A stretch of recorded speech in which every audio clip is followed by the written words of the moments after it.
আসসালামু আলাইকুম আমার প্রিয় ভাই ও বোনেরা। আশা করি আল্লাহর রহমতে সকলেই ভালো আছেন। আমি আজ আপনাদের সঙ্গে এমন একজন ব্যবসায়ী সাহাবীর গল্প বলবো, যিনি খুব অল্প পরিমাণে দিনার দিয়ে ব্যবসা শুরু করেছিলেন এবং খুব তাড়াতাড়ি ব্যবসায় অনেক মুনাফা অর্জন করেছিলেন এবং প্রচুর ধন সম্পদের মালিক হয়েছিলেন। শুধু তাই নয়, তিনি এমন একজন সাহাবী ছিলেন, হাতে গোনা সেসব সাহাবীদের একজন যারা দুনিয়াতে থাকতে জান্নাতে সুসংবাদ পান। তিনি ছিলেন আশারায়ে মুবাশশারা বা সুসংবাদ প্রাপ্ত 10 জনের একজন। মক্কা থেকে মদিনায় হিজরত করার সময় তিনি ছিলেন প্রায় রিক্তহস্ত, হাতে ছিল মাত্র 2 বা 4 দিনার। মদিনায় গেলে রাসূলুল্লাহ সাল্লাল্লাহু আলাইহি ওয়াসাল্লাম তার সঙ্গে ভ্রাতৃত্বের বন্ধন করে দেন সাদ ইবনে বারিয়া রাদিয়াল্লাহু তাআলা আনহু এর সঙ্গে।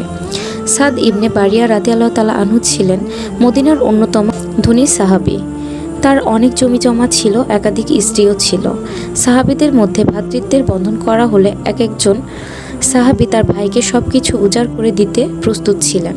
তারা চাইতেন নিজেরা যতটা ভালো আছেন অপর ভাইকেও ততটা ভালো রাখতে, নিজেরা যতটা সম্পদশালী আছেন অপর ভাইকেও ততটা সম্পদশালী বানাতেন। সাদ ইবনে বারিয়া রাদিয়াল্লাহু তাআলা আনহু ছিলেন তাদের অন্যতম। তিনি আব্দুর রহমান ইবনে আউফ রাদিয়াল্লাহু তাআলা আনহুকে বলেন, ভাই আমার, সবাই জানে যে আমি আনসারদের মধ্যে সবচেয়ে ধনী ব্যক্তি। তোমার সঙ্গে আমার ভ্রাতৃত্বের সম্পর্ক হয়েছে। তুমি কি চাও আমার কাছে? তুমি আমার কাছে যা চাইবে আমি তোমাকে তাই দেব। মদিনার ধনকুবের সাদ ইবনে বারিয়া রাদিয়াল্লাহু তাআলা আনহু তার দিনী ভাই আব্দুর রহমান ইবনে আউফ রাদিয়াল্লাহু তাআলা আনহুকে নিজের অর্ধেক সম্পত্তি দিতে চাইলেন। কিন্তু ব্যক্তিত্ব সম্পন্ন আব্দুর রহমান ইবনে আউফ বিনয়ের সঙ্গে প্রস্তাবটি ফিরিয়ে দিয়ে বললেন, আল্লাহ আপনার সম্পদে বরকত দিন, আমাকে শুধু বাজারের পথটি দেখিয়ে দিন। সাদ ইবনে বারিয়া রাদিয়াল্লাহু তাআলা আনহু বাজারের পথটি দেখিয়ে দিলে আব্দুর রহমান ইবনে আউফ রাদিয়াল্লাহু তাআলা আনহু চলে গেলেন মদিনার বাজারে। মদিনার বাজারে তিনি আগন্তুক। প্রথমে বাজারে পর্যবেক্ষণ করলেন, অতঃপর সিদ্ধান্ত নিলেন তার সঙ্গে থাকা অতি অল্প দিনার দিয়ে কিসের ব্যবসা করা যায়। সব কিছু বিবেচনা করে সিদ্ধান্ত নেন ঘি ও পনিরের ব্যবসা করবেন। আব্দুর রহমান ইবনে আউফের সুযোগ ছিল তার ধনকুবের বন্ধুর কাছ থেকে ঋণ নেওয়ার, কিন্তু শুরুতে ঋণ না নিয়ে নিজের যা আছে তাই দিয়ে ব্যবসা শুরু করেন। এই ব্যবসায় নগদ প্রবাহ ছিল দ্রুত। আব্দুর রহমান ইবনে আউফ রাদিয়াল্লাহু তাআলা আনহু অল্প দিনের মধ্যে ব্যবসায় মুনাফা লাভ করলেন। তখন তিনি বিয়েও করলেন। রাসূলুল্লাহ সাল্লাল্লাহু আলাইহি ওয়াসাল্লাম একটি বকরি দিয়ে হলেও ওয়ালিমা করতে বললেন। নতুন শহরে শুরু হলো আব্দুর রহমান ইবনে আউফের ব্যবসার জীবন। ঘি আর পনিরের ব্যবসা করার পর আব্দুর রহমান ইবনে আউফ রাদিয়াল্লাহু তাআলা আনহু ঘোড়ার জিনের ব্যবসা করেন। এই ব্যবসা ছিল বেশ লাভজনক। এটা অনেকটা গাড়ি বিক্রি না করে গাড়ির বিভিন্ন পার্টস বিক্রি করার মতো। আব্দুর রহমান ইবনে আউফ রাদিয়াল্লাহু তাআলা আনহু এই ব্যবসায় সফল হওয়ার পর ঘোড়া কেনা শুরু করেন। তিনি ঘোড়ার ব্যবসা শুরু করেন। তার ব্যবসার অন্যতম সফলতা ছিল তিনি দ্রুত বিক্রি করতেন, অধিক লাভের আশায় পণ্য মজুত করে রাখতেন না। আব্দুর রহমান ইবনে আউফ রাদিয়াল্লাহু তাআলা আনহু এর ব্যবসার সফলতার আরেক কারণ ছিল তার দান সদকা। তিনি প্রচুর দান করতেন। রাসূল সাল্লাল্লাহু আলাইহি ওয়াসাল্লাম বলেন, দান করলে সম্পদ কমে না, বরং বাড়ে। আব্দুর রহমান ইবনে আউফ রাদিয়াল্লাহু তাআলা আনহু ব্যবসায় প্রাপ্ত মুনাফা বিপুল অংশ দান করতেন, এমনকি কখনো কখনো তার ব্যবসার মূলধন থেকেও দান করতেন। একবার মদিনায় 700 উট বোঝাই পণ্য আসে। মদিনায় এর আগে এত বিশাল পরিমাণ পণ্য আসেনি।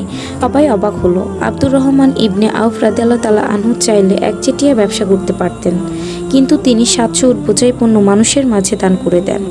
এক একটি উটে 10,000 টাকার পণ্য থাকলে তিনি একদিনেই দান করেন প্রায় 70 লাখ টাকা। আরেকবার আব্দুর রহমান ইবনে আউফ রাদিয়াল্লাহু তাআলা আনহু উসমান রাদিয়াল্লাহু তাআলা আনহু এর কাছে একটি জমি বিক্রি করেন 40,000 দিনার দিয়ে। 40,000 দিনার দিয়ে সাহাবীদের সময় 40,000 ভেড়া কেনা যেত। দুই ধনী সাহাবীর মধ্যে লেনদেন। এক ধনী সাহাবী জমি বিক্রি করেন আরেক ধনী সাহাবীর কাছে। একটি ঘোড়ার দাম বর্তমানে 10,000 টাকা হলে 40,000 ভেড়ার দাম হবে 40 কোটি টাকা। জমি বিক্রির টাকা তিনি 3 ভাগে ভাগ করেন। এক ভাগ দেন তার নিকট আত্মীয় বনু নাজিরকে, এক ভাগ দেন মদিনার দরিদ্র লোকদের, আর এক ভাগ দেন উম্মুল মুমিনিনদের। মাত্র 2-4 দিনার নিয়ে হিজরত করেছিলেন আব্দুর রহমান ইবনে আউফ রাদিয়াল্লাহু তাআলা আনহু। মদিনায় হিজরতের প্রায় 30 বছর জীবিত ছিলেন তিনি।